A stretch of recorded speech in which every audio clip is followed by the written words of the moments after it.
Good evening. Well, I have just finished testifying. I answered every one of their questions as fully as I could, based on what I knew, and what I knew is what I said in my statement this morning. I never met Jeffrey Epstein, never had any connection or communication with him. I knew Ghislaine Maxwell casually as an acquaintance, but whatever they asked me, I did my very best to respond. It was disappointing that they refused to hold a public hearing, so I wouldn't have to be out here characterizing it for you. You could have seen it for yourself. We had asked for that. We think it would have been better for the committee and its efforts to gather whatever information they are seeking.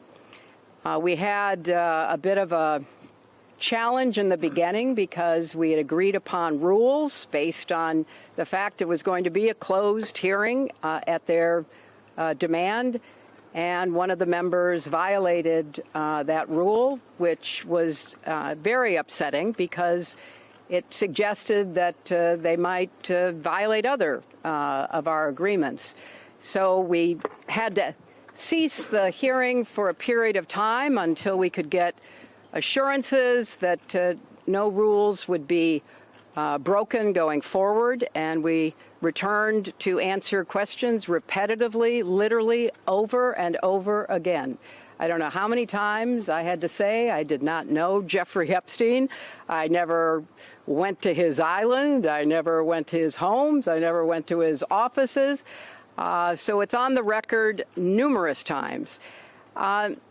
It then got, at the end, quite unusual because I started being asked about UFOs and a series of questions about Pizzagate, one of the most vile, bogus conspiracy theories that was propagated on the internet, that was serving as the basis of a member's questions to me.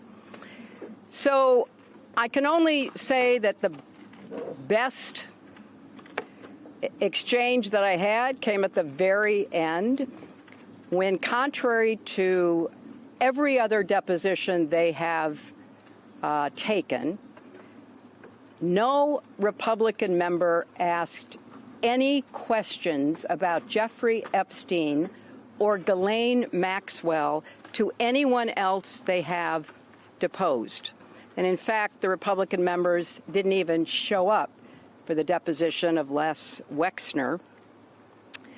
And when I said that, I had to point out that the only questions that any Republican member asked of any of the people they deposed was of former Attorney General Bill Barr when Chairman Comer asked him about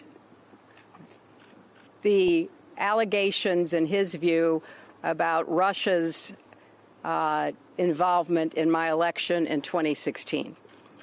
So at the very end of this hearing, after I made that point, I want to commend Chairman Comer for raising a series of significant questions that I responded to about the nature of the investigation and the areas that I thought should be explored. So I appreciated that. I want to see the truth come out. So that was a reassuring way to end a very long, repetitive deposition. Madam Secretary. You spoke in your opening remarks about how heartbroken you have been for the Epstein survivors as these files have come out. Can you talk to us a little bit about how you have processed and reacted to the fact that the former president, your husband, Bill Clinton, is referenced in the Epstein files numerous times, including in some photos featuring women, and how have you been personally preparing for the deposition that is coming tomorrow? Are you 100% confident that there isn't anything that the former president knows about Epstein's crimes? I am, and I think the chronology of the connection that he had with Epstein ended several years before anything about Epstein's criminal activities came to light, and that he was charged and sadly given a sweetheart deal, which, as I said in my statement, had that not happened, perhaps his predatory behavior could have been stopped earlier. But I think it is fair to say that the vast majority of people who had contact with him before his criminal pleas in 2008 were like most people. They did not know what he was doing. And I think that that is exactly what my husband will testify to tomorrow.